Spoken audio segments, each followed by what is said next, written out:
She said it was just her work husband, so I sent the truth straight to his real wife. Hi, everyone. Thanks for dropping by the channel. If my videos keep popping up in your feed, that's probably a sign. Hit subscribe, leave a comment, and help our community grow. I post every day. Now, here's the story I never imagined telling. I'm 38. I own my home. I run a small electrical business. And until a few months ago, I thought I was decent at judging character. For the last 3 years, I was with someone I truly believed was the one. Her name was Dana. 32, smart, confident, quick with a joke. She had this spark, the kind that makes you think you could build a life with her. And I tried. About a year and a half ago, Dana moved in. We found a comfortable rhythm. Hard work, weekend trips, slow dinners on the patio. Life was steady, simple. But about 6 months ago, that all changed. It started with a name, Elliot. At first, it seemed harmless. Just a co-worker at her marketing firm. Elliot nailed the pitch today. Elliot brought donuts. Elliot and I really carried the quarterly review.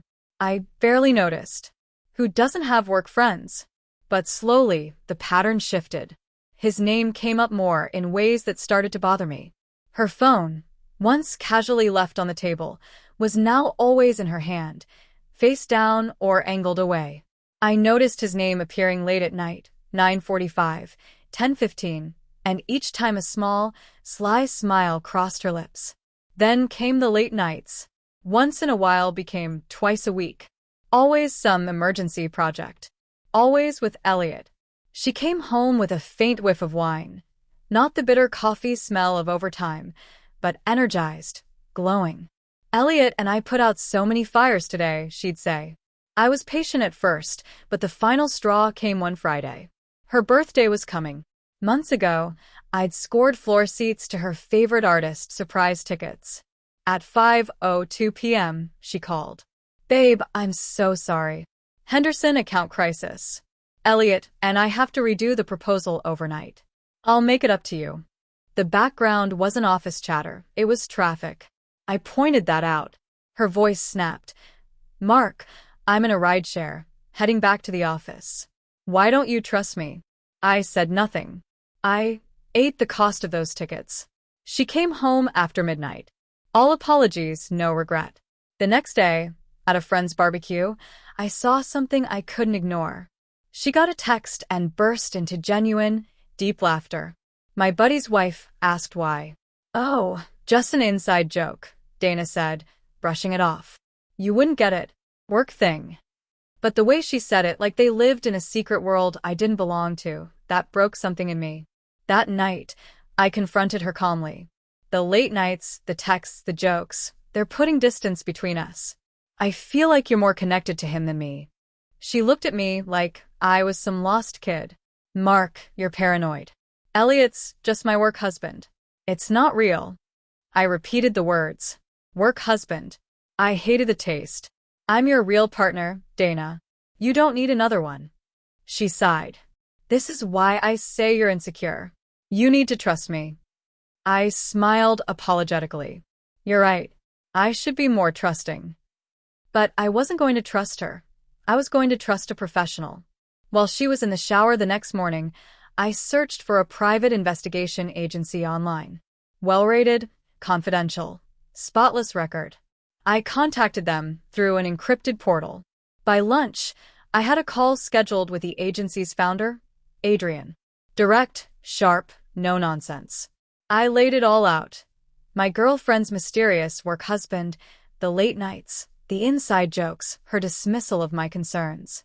I don't want drama, I told Adrian. I want facts, the truth. No more guessing. And if we find nothing, she asked, then I apologize and accept I was wrong. But if we find something, I need it airtight. No spin. We discussed rates. I paid a sizable retainer from my business account. Then I gave her everything, Dana's routine, Elliot's name, their schedules, license plates, her car, the office address. Even noted late nights on Tuesdays and Thursdays. Adrian said surveillance would begin immediately. I didn't feel betrayed anymore. I felt focused. 2 weeks later, the first report arrived. Dana and Elliot left work early Tuesday, drove to a cozy, upscale wine bar downtown. Side by side in a booth, a bottle of red, whispering, her hand on his thigh, 3-hour dinner. Thursday, boutique hotel bar, dark corner, arms around each other, long kiss outside. Elliot was married, 2 kids. Adrian found his home address, his wife, Rachel. Dana wasn't just cheating. She was helping another man betray his family. I called Adrian. This is good, but not enough. I need final proof. Unarguable. Nail in the coffin. She hesitated.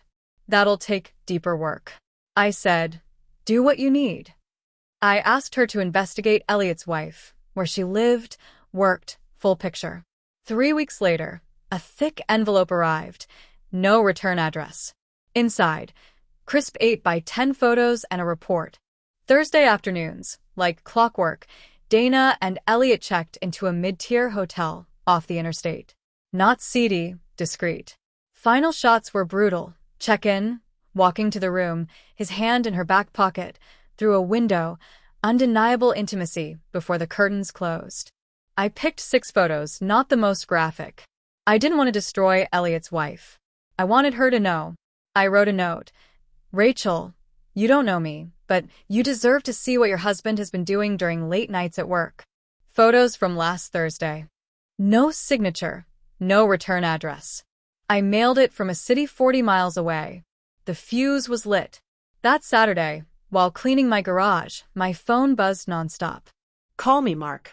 What did you do? You ruined everything. I smiled. The envelope had arrived. When Dana got home, I was on the couch. She came in shaking, voice cracked. You had us followed. I closed my book. You told me to trust you. I did. I trusted someone who would find the truth. Turns out I wasn't crazy. Tears filled her eyes. You've ruined my life. No, Dana. You ruined your life. I just stopped pretending not to see it. Her things were packed, neatly boxed. I told her to be out by the next evening. She cried, begged, threatened. Elliot wouldn't take her calls. His wife had kicked him out, emptied accounts. I told her to call a cab. Next morning, her dad came to pick her up. He said nothing. I didn't care. Months later, the fallout. Dana tried contacting me once.